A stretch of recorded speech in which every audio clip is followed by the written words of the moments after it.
Eating on the go, a product of our busy working lives.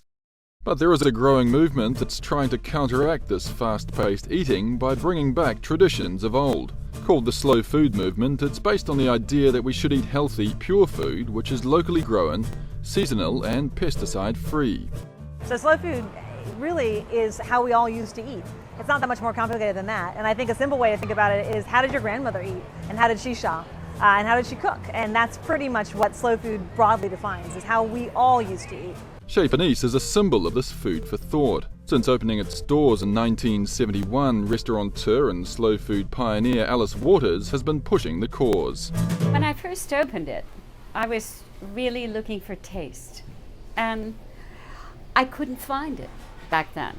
And it was kind of like a process that led us ultimately to all the local farmers.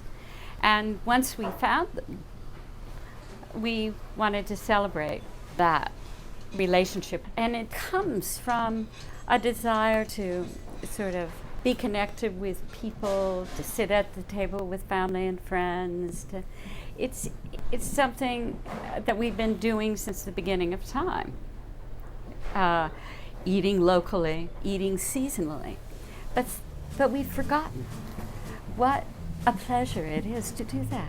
In keeping with the slow food philosophy, Alice tries to obtain produce from farms that are no more than an hour or two away. The restaurant currently works with over 85 organic, sustainable suppliers. The almost daily deliveries of fresh, seasonal food mean chefs don't always know what they're getting.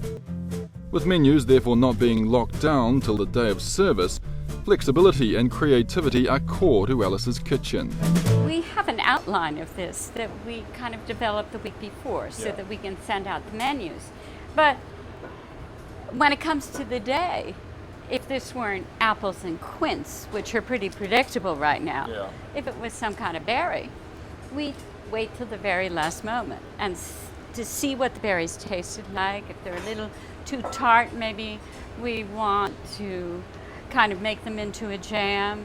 If they're really perfect and sweet, we want to put them in a galette.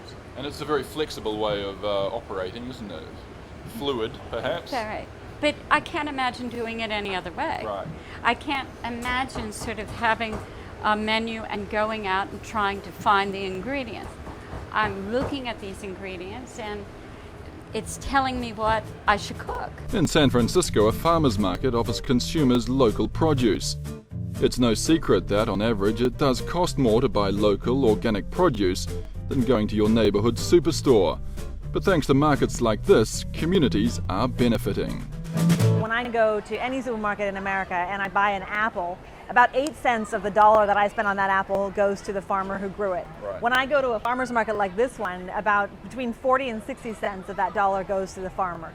So really it has to do with keeping more money in the local economy. I think we don't know the real cost of food because our food is subsidized.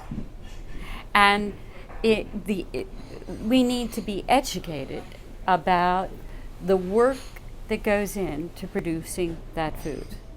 And we want to pay a fair price to the people who are doing that work because it's something precious. Food is.